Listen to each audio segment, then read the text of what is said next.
கன்னியாகுமரி அருகே தூக்கில் தொங்கிய நிலையில் மீட்கப்பட்ட கர்ப்பிணி பெண் சாவில் மர்மம் இருப்பதாகவும் இளம்பெண்ணை அடித்து கொலை செய்துள்ளதாக கூறி நாகர்கோவிலில் உள்ள ஆசாரிப்பள்ளம் அரசு மருத்துவமனை பிணஅறை முன்பு உறவினர்கள் போலீசாருடன் வாக்குவாதம் செய்ததால் பரபரப்பு ஏற்பட்டது. இளம்பெண் எழுதிய டைரி அடிப்படையில் கன்னியாகுமரி போலீசார் விசாரணை நடத்தி வருகின்றனர். கன்னியாகுமரி மரக்குடி தெருவைச் சேர்ந்தவர் ஆபிரகாம். இவர் வெளிநாட்டில் வேலை செய்துவிட்டு தற்போது கன்னியாகுமரியில் மீன்பிடி தொழில் செய்து வருகிறார். அவரது மனைவி ஜெனிஃபர். இந்த தம்பதிக்கு ஒரு குழந்தை உள்ளது. ஜெனிஃபர் தற்போது இரண்டாவது முறையாக கர்ப்பமாக இருக்கிறார். இந்த நிலையில் நேற்று முன்தினம் காலை வீட்டில் யாரும் இல்லாத போது ஜெனிஃபர் தூக்கு போட்டு தற்கொலை செய்து கொண்டதாக தகவல் பரவியது. இதையறிந்து சம்பவ இடத்திற்கு விரைந்து சென்ற கன்னியாகுமரி போலீசார் இறந்து கிடந்த ஜெனிஃபரின் உடலை மீட்டு பிரேத பரிசோதனைக்காக ஆசாரிப்பள்ளம் அரசு மருத்துவமனைக்கு அனுப்பி வைத்தனர். இந்த சம்பவம் குறித்து போலீசார் முதற்கட்டமாக சந்தேக மரணம் என வழக்கு பதிவு செய்துள்ளனர். ஜெனிஃபர் தற்கொலை செய்து கொண்டாரா அல்லது வேறு ஏதேனும் வழிகளில் இறந்தாரா என பல்வேறு கோணங்களில் விசாரணையை மேற்கொண்டு வருகின்றனர். எனினும் பிரேத பரிசோதனை அறிக்கை வந்த பிறகே ஜெனிஃபர் எப்படி இறந்தார் என தெரியவரும் என போலீசார் தெரிவித்தனர். இந்நிலையில் ஜெனிஃபரின் உறவினர்கள் அவர் தற்கொலை செய்யவில்லை, கொலை செய்யப்பட்டார் என கூறிய நிலையில் நாகர்கோவிலில் உள்ள ஆசாரிப்பள்ளம் அரசு மருத்துவமனை மருத்துவக் கல்லூரியில் உள்ள பிரேத பரிசோதனை கூடத்திற்கு முன்பு உறவினர்கள் திரண்டு வந்து போலீசாரிடம் வாக்குவாதத்தில் ஈடுபட்டனர். என்னுடைய மகளின் கொலைக்கு காரணம் எனது மகளின் கணவர் என இறந்தவரின் தாயார் பேட்டியளித்தார். மேலும் போலீசார் முறையான விசாரணை நடத்தவும் கோரிக்கை உறவினர்கள் விடுத்துள்ளனர். தொடர்ந்து போலீசார் நடத்திய பேச்சுவார்த்தையில் இறந்த பெண்ணின் உடலை நல்லடக்கம் செய்வதற்காக பெற்றுக்கொள்வதாக உறவினர்கள் தெரிவித்து உடலை பெற்றுக்கொண்டனர். இதுக்கு காரணம் கண்டிப்பா நீங்க அரெஸ்ட் பண்ணணும். அவ என்னோட சிஸ்டர் இன்லா. நான் எங்க பிள்ளைய இறந்துருக்கான்னு சொன்னாங்க. யார் சொன்னாங்க? அந்த வீட்டிலேருந்து ஒரு தகவல் கூட எங்களுக்கு வரல. எங்களுக்கு ஒரு பக்கத்து வீட்டிலேருந்து 8 மணிக்கு நடந்த சம்பவத்துக்கு 9:30க்கு எங்களுக்கு கால் வருது. அதுவும் ஒரு பக்கத்து வீட்டிலேருந்து வருது. நாங்கள் போகும் முன்னே அவங்க ஆம்புலன்ஸு, போலீஸு எல்லாரையும் வர வச்சு அந்த பிள்ளை எப்படி இறக்குனாங்கன்னு தெரியாது. அவன் அடிச்சிருக்கான். அடித்து அவளுக்கு மூக்கிலேருந்து ரத்தம் வந்திருக்கு. அந்த ரத்தம் அவள் இறந்ததை பார்த்தது இவன் பயந்து அது அவளை தொங்க போட்டுட்டான். இதுதான் நடந்துச்சு. ஆனால் அவன் வெளியே சொல்கிறான் அவள் தூக்க மாட்டான். எங்கள் பிள்ளைக்கு ஒரு ஊசியில் ஒரு நூல் கூட மாட்ட தெரியாது. அப்புறாணி பிள்ளை வாய் கூட திறக்க தெரியாத பிள்ளைய போட்டு அவன் அடிச்சு கொண்டு இருக்கான். இதுக்கு எங்களுக்கு நீதி வேணும். இதை விசாரணை பட்டு அவனை உள்ள தள்ளணும். ஏன் 3 நாள் ஆனது இன்னும் அவனை ஏன் உள்ள தள்ளாம இருக்கீங்க? நீங்க என்னோட கேள்வியே அதுதான். கம்ப்ளைண்ட் பண்ணி 1:30 மணி வரைக்கும் போலீஸ் ஸ்டேஷன்ல வெள்ளிக்கிழமை நிக்கிறோம். நாங்க ஏன் நீங்க அரெஸ்ட் பண்ணல? இதுவே நான் பண்ணியிருந்தா நீங்க என்னை விட்டு வச்சிருப்பீங்களா?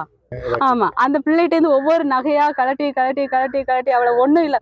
அன்னைக்கு செத்து கிடந்த பிள்ளைகிட்டேருந்து காலில இருந்து கொலுசு, மோதிரம், பிரேஸ்லெட்டு, சின்ன பச்சை குழந்தை, அவன் பெத்த குழந்தை காலத்துல இருந்து செயின், பிரேஸ்லெட் எல்லாம் கலத்திட்டு ஓடி இருக்கான்.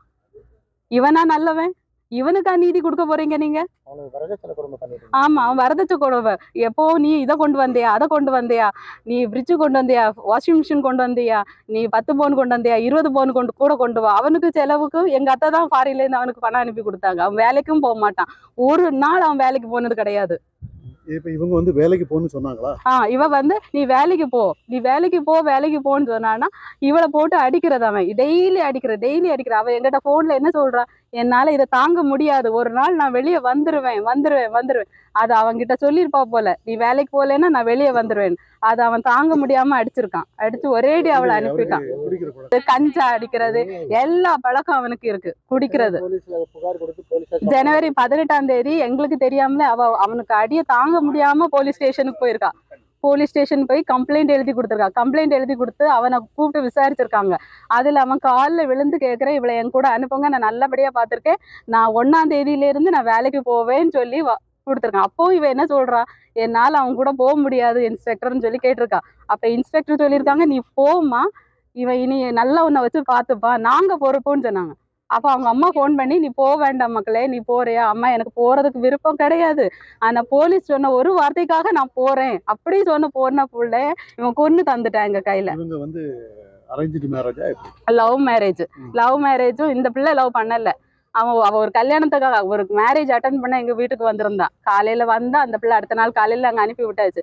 இந்த பிள்ளை பிஎஸ்சி நர்சிங் முடிச்சிருக்கிறத பார்த்து தான் படிக்கல. அப்ப இவளை வச்சு சம்பாதிக்கலாம். அவளும் வேலை பார்த்துட்டு இருந்தா. அப்போ கோயம்புத்தூர்ல வேலை பார்த்துட்டு இருந்தா. இவளை வச்ச நமக்கு சோறு கிடைக்கும்னு சொல்லிட்டு அந்த பிள்ளைய ஃபேஸ்புக், இன்ஸ்டாகிராம்ல ஃபாலோ பண்ணி அவளை எப்படி மயக்கினான்னு தெரியல. 3 மாசம் தான். 3 மாசத்துல மயக்கி திடீர்னு கல்யாணம் பண்ணி தான் தீரணும் அப்படின்னு நாங்கள் சொன்னோம். ஒரு 2 வருஷம் வெயிட் பண்ணு, 2 வருஷம். நாங்கள் யாருமே இதுக்கு சப்போர்ட் கிடையாது. மேரேஜ் மார்னிங் கூட எங்கள் வீட்டிலேருந்து ஸ்ட்ரைக்கு, நான் கல்யாணம் பண்ணக்கூடாதுன்னு. ஆனால் அவன் யார்கிட்ட என்ன பேசி மயக்கினான்னு தெரியாது. அவருக்கு முதல்ல வேலை இருந்ததா, அப்புறம் வேலை இல்லை? வேலையே கிடையாது அவனுக்கு. அவன் என்ன சொன்னான், கல்யாணம் முடிஞ்ச 10 நாளையில வேலைக்கு ஜாயின் பண்றேன், 20 நாளையில உன்னை எடுப்பேன், அப்படி இப்படின்னு எல்லாம் பேசி மயக்கிட்டான். இப்ப நீங்க என்ன கேக்குறீங்க? எனக்கு இப்போ வந்து அவன் உள்ள போகணும். ஏன் எங்க பிள்ளைய அடிச்சு கொன்னதுக்கு நீதி எங்களுக்கு வேணும். அவன் வெளியே வரக்கூடாது. அப்ப யார் வேணாலும் யாரையும் அடிச்சுட்டு வீட்டுல இருக்கலாமா? அவனை இன்னைக்கு பஸ்ல கார்ல கொண்டு வராங்க, விசாரணை பண்ணி கார்லயே அனுப்பி விடுறாங்க. அப்ப நானும் ஒரு கொலை பண்ணிட்டு கார்லயே வந்துட்டு கார்லயே போலாமே.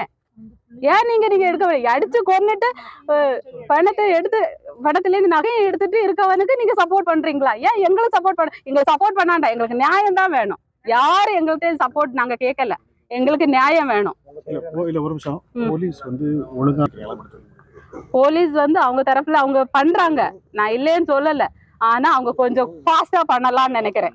ஏன்னா வெள்ளிக்கிழமை நடந்த விஷயம் இன்னைக்கு என்ன சனிக்கிழமை, ஞாயிற்றுக்கிழமை எங்க பிள்ளைய வந்து 3 நாளா நாங்க எங்க பிள்ளை தனியா போறதே கிடையாது, எங்கேயுமே நாங்க தனியா அனுப்புனது கிடையாது. 3 நாள் அந்த பிள்ளை கிடக்கு. அவளுக்கு ஒரு நியாயத்தை நீங்க ஃபாஸ்டா பண்ணுங்க. ஏன் நீங்க பண்ண மாட்டேங்கிறீங்க? ஒரு குழந்தை வந்து அந்த அம்மாவை தேடிட்டு இருக்கு. அந்த குழந்தை வந்து ஒவ்வொரு யாராவது நின்னா அந்த முகத்தை போய் பாக்குது. இது என் அம்மா, அதுக்கு வாய் திறந்து பேச தெரியாது. அதுக்கு அம்மாவா இருக்காதா, அம்மாவா இருக்காதா? ஒரு ஆள் வீட்டுல வந்து அந்த ஆளுக்கு முகத்தை போய் எட்டி பாக்குது, இது ஏன் அம்மாவா இருந்துராதான்னு. நைட்டு தூக்கம் இல்லை அந்த குழந்தை. அந்த குழந்தைக்கு ஒரு நியாயம் கொடுங்க நீங்க.